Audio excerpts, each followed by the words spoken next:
The 1984 original Ghostbuster film became the highest-grossing comedy until Home Alone arrived in 1990. The remarkable cast of Bill Murray, Harold Ramis, Dan Aykroyd, and Ernie Hudson made their mark as the original Ghostbusters with the first film and its 1989 sequel. There was an animated TV series called The Real Ghostbusters released between 1986 and 1991, which popularized the franchise even further. Although the 2016 remake didn't land well with new viewers and old fans, the 2021 sequel to the film reignited the love for Ghostbusters. It featured the original Ghostbusters while paying a posthumous tribute to the late Harold Ramis. However, the 2024 Ghostbusters Frozen Empire yet again dragged the franchise down when a certain selfish character frustrated the fans. Today, we're going to cover the adventures the new Ghostbusters embarked upon in the 3-year time gap between the 2021 and 2024 sequels. But before we go into our explanation, we have a very small request. If you like our content, please support us by subscribing to our channel. This is a small click for you, but for us, it means a lot. Thank you. Let's begin.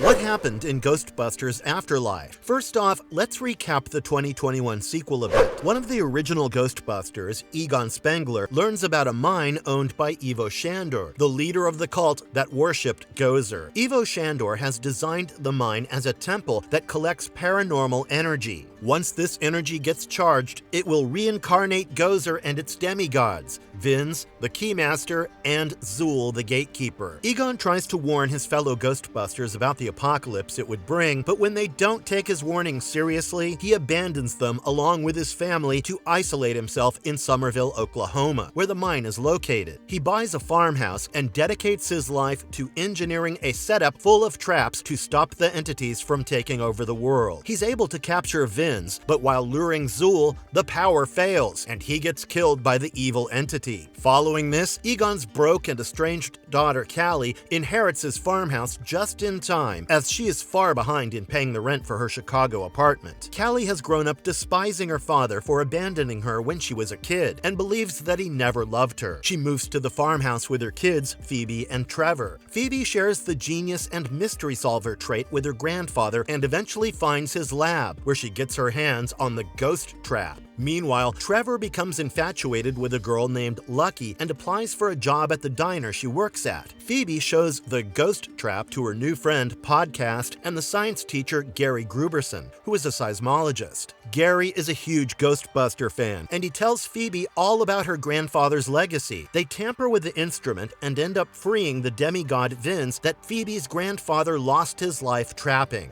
Vinz flees to the mine, and Gary drops Phoebe home, where sparks are seen flying between him and Callie. The haunted farmhouse leads Phoebe to the original Ghostbuster equipment, and she learns that it's her grandpa Egon's ghost that is helping her find things. Egon helps Phoebe and Trevor figure out how to use the machines and repair the good old Cadillac Ecto-1. With Podcast and Trevor by her side, Phoebe hunts down a ghost called Muncher, but because of the damages they caused, they got arrested. This prompts Phoebe to contact the OG Ghostbuster, Ray Stan. As soon as she mentions her grandpa, Ray expresses his anger towards him, as Egon had left his friends and taken all the Ghostbuster equipment after they had a falling out. But guilt and sadness take over his anger when he finds out that Egon has died. Although Callie bails the group out, their machines are confiscated by the police. When Phoebe tries to talk about her grandfather, Callie dismisses her, expressing her hatred and disappointment at him, as she doesn't want Phoebe to be associated with any kind of work he did. But the next day, Egon's ghost leads Callie to his lab, where he had put all her pictures from childhood to a grown adult, showing her that he truly cared for her and watched over her from afar. Soon after, Gary, who has begun dating Callie by the way, gets possessed by Vinz, while Callie gets possessed by Zuul. Phoebe and her friends find the Gozerian temple in the mine where Ivo Shandor has preserved his body. It's also revealed that Egon had built a machine that keeps Gozer and other evil entities from emerging. To add to their horror, they go back home to find their possessed mother, who becomes aggressive and attacks them. Vinz disables Egon's machine, which frees all the evil entities. The The kids get ready to fight the evil by stealing their seized equipment while the chaos unfolds in the town. Meanwhile, the demigods summon Gozer in its human form. Shandor also awakens and tries to impress Gozer, who tears him into 2 pieces. He should have snoozed the alarm. A long struggle ensues between the new Ghostbusters and the evil entities until the original Ghostbusters, Ray, Peter, and Winston, arrive to show them how it's done. Lucky also gets possessed at one point when Zuul is forced to leave Callie's body. Even Egon's ghost materializes and helps them defeat the evil by finally trapping Gozer, Zuul, and Vince. The film ends with Egon's ghost's heartfelt reconciliation with his family and the friends who had always thought that he selfishly abandoned them. In the post-credit scene, we see Winston working on getting their old Ghostbuster headquarters restored in New York.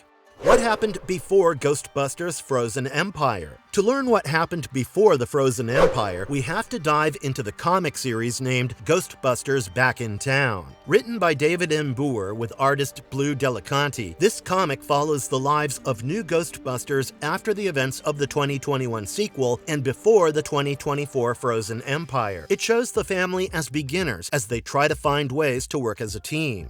Issue number 1. After the events that occurred in Oklahoma, the new family of Ghostbusters, Callie, her boyfriend Gary, and kids Phoebe and Trevor, moved to New York. The OG Ghostbuster, Winston, helps them into their new accommodation, which is the old Ghostbuster headquarters, a rundown firehouse. Winston has restored all their gear in the house, which, as we know, is the only thing that excites Phoebe. Their expectations of living in a city apartment with proper electricity and water come crashing down upon seeing the condition of the firehouse. They face an electrical issue right after arriving and witness the house infected with mold and roaches. The electrical appliances are unusable, and even the water is not clean. Although the kids, particularly Trevor, are not so thrilled at seeing the house, Gary is ever so enthusiastic in solving the problem and encourages everyone to work together in fixing one thing at a time. One of those things being the good old firehouse pole. We're sure to see many elements from the original film in the comic, as the franchise lives off the nostalgia. Winston takes the kids to their new schools, one of which is in his own name, called Zeddamore Academy. Phoebe is admitted to this school and is instantly subjected to the judgment of mean city girls who think they have a better sense of fashion as they make fun of her overalls. Winston gives Phoebe a disclaimer that the city is going to be tough before leaving. Albeit a loner, Phoebe unsurprisingly excels, filling the board with 60 quadratic equation examples when the teacher just asked for one. As if her overalls weren't enough to attract the hate, she had to be that kid. She then chats with Podcast about how supposedly the greatest city in the world lacks culture, knowledge, and sophistication, and how school is a waste of time. Meanwhile, Trevor goes to Midtown Tech, which apparently has the best engineering program, but there's no auto shop. Trevor, however, couldn't care any less for it, as he's busy texting Lucky and gets upset when she's too busy to reply. After having a below-average day at the school, the kids go back to their moldy house, where the power goes out after using the microwave. Their troubles aren't over, though, as they get their first job the same night when a ghost presents itself in their house. It is glowing green and looks like a mixture of a reptile, a fish, and an insect. Being the first case they ever solve independently as a new generation of Ghostbusters, they don't do so well. They fail to coordinate while trying to zap the ghost into the trap and keep arguing, almost letting Gary get snapped in half by it. No one listens to one another, but they still manage to chaotically trap the ghost, and the arguing continues. But unbeknownst to them, an unseen entity is enjoying their fear, resentment, and discord. She instructs several green, slime-filled bugs to get her more of this negative energy. Issue number 2. While the kids are at school the next day, Gary and Callie talk about how they disappointed Phoebe with their reckless behavior while catching the ghost and hope that she isn't upset with them. Just then, a bird watcher arrives with the first public case of ghost busting. She remarks that a giant reptilian pigeon ghost scared everyone in Central Park, and this gives the couple a perfect opportunity to practice their skills. They forget that Ghostbusters are all about teamwork, not a couple's adventure, and leave to hunt down this bird ghost without the kids. They horribly fail at it as the ghost bird escapes when they fail to charge the trap. Meanwhile, Phoebe decides to try on a different outfit, and when the cool girls make comments on her, she casually tells them a lame joke, thinking she ate. On the other hand, Lucky finally replies to Trevor, and they make plans to meet at Central Park. Phoebe takes the green slime sample to show it to Ray Stantz in his occult shop. He notes that it looks similar to the pink slime from the second film. It fed off negative energy emitting from the New York population and released many ghosts all over the city. It even resurrected a powerful tyrant and magician named Vigo the Carpathian. They learned that the slime also fed positive energy and used the positively charged slime to animate the Statue of Liberty. With the support of New Yorkers singing happy songs, the Ghostbusters defeated and sent Vigo back into the painting where he came from. Vigo then vanished from the painting, and all the slime was crystallized by Ghostbusters. Ray tells her that they found the slime in the Manhattan sewers and warns her not to go there. And wouldn't you know it, Phoebe does exactly the opposite of what she's told. Armed with the Ghostbuster suit and proton pack, she goes down as a voice starts inviting her deeper into the sewer. She witnesses various markings on the wall and a whole lot of green slime. At Central Park, while Trevor is waiting for Lucky for more than half an hour, a singing ghost approaches him. Right on time, Lucky arrives and orders the ghost to crash someone else's picnic, scaring it away. In the sewer, the green slime takes the form of a woman who exclaims that New York City doesn't need Ghostbusters. It needs chaos. Issue number 3. The slime ghost woman seems like she has a main character syndrome as she is surprised Phoebe doesn't know her. She introduces herself as the visionary Madame Malveaux and boasts about being the medium of Manhattan, whom the mourners all over the world sought out to reconnect with their departed loved ones. She was the real deal and had the connection with the other side, the spirit world. She lived as a medium around the time of the second film in 1989, but when the Ghostbusters defeated mighty Vigo, her connection was broken. Angry at Ghostbusters for breaking her bond with the undead, Malveaux has come back decades later to claim her long-lost relevance in the city that has forgotten her. Can't she just make a tarot card reading YouTube channel? Apparently, Vigo left behind residue from his portrait, and Malveaux received a psychic call from him. She nurtured his power back into existence and was able to reconnect to the spirit world. She wants to release the spirits and force people to seek out her divine psychic abilities once again. It's kind of like a retired actor trying to reclaim his or her place in Hollywood after getting tons of work done on their face.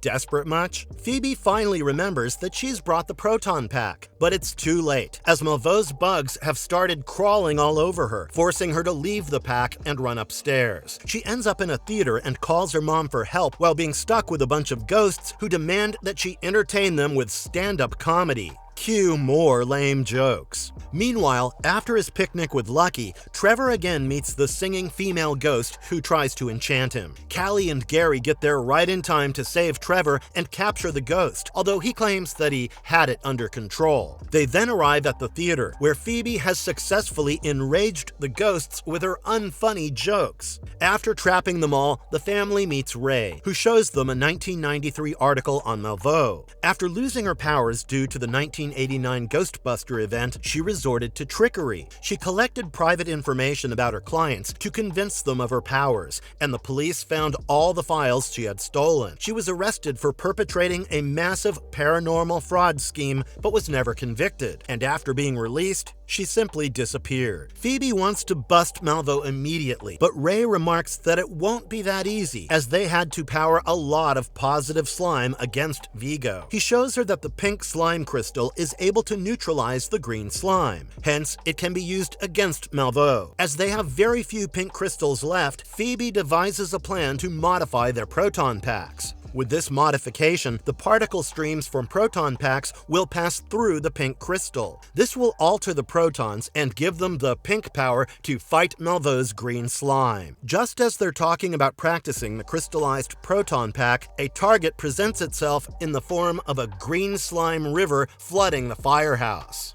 Issue number 4. The crew is not able to detain the slime and escapes using the Ecto-1 to track down the queen of the green slime. It takes the shape of a reptilian insect ghost, while the reptilian pigeon ghost also joins it in chasing the group. Callie shoots at a billboard, and it falls flat on the monsters, stopping them. Much like the second film, the slime has spread around the New York streets and causes supernatural chaos as Malveaux turns Times Square into Slime Square. The Ghostbusters and Malveaux get into some back-and-forth dialogues, with Malveaux telling them how pathetic they are and that she is undefeatable, while the Ghostbusters assure her that they will end her for good. They try to shoot the proton beams at her all at the same time, but it doesn't do anything, as they're thrown into another flood of slime. A cute little granny is seen exclaiming that she survived the giant marshmallow and won't be dying anytime soon, a reference to the first film. Phoebe notes that the slime is helping Malveaux gain power through the chaos and disruption, unlike the pink one, which reacted to emotions. Phoebe says Malveaux even turned them against each other to feed off of their disarray, which happened only twice and very briefly. All of them wait for Phoebe to use her clever brain as she devises a plan on the spot. She instructs Callie and Gary to aim their proton packs at Malveaux while all of their crystals burn out. Finally, someone other than Phoebe uses their brain, and Gary has an idea. He instructs Callie to shoot at the New Year's Eve ball, distracting Malveaux, making her boast even more about being invincible. Phoebe moves the remote trap into position before tossing the last bit of pink crystal towards the trap, modifying the trap stream that captures Malveaux. In the end, the kids are seen sitting around Ray along with Lucky while he tells them about his missions in the past. The comic ends with people talking about Ghostbusters while wearing their merch t-shirts.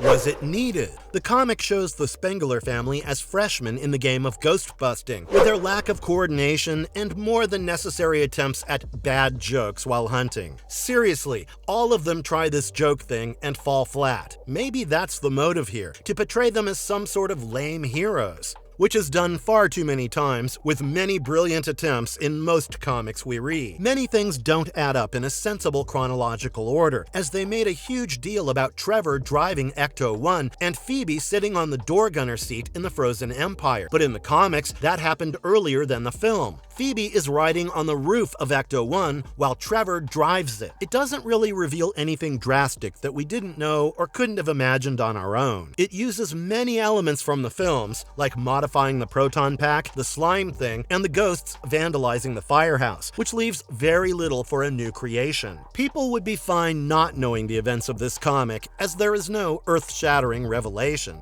Marvelous verdict. While trying to bridge the gap between two films, the comic falls short in its thrill, and it seemed too easy for them to defeat the monster. But again, an alright antagonist to tackle as a new team. It's neither too great nor too bad, and stands as a light read with neutral ratings among the fans. What are your views on the plot and the artwork? Does it seem like a proper bridge between the films? Let us know in the comments. And if you liked our content, don't forget to leave a like and subscribe to us if you haven't already. Have a good one and be safe. Thanks, everyone.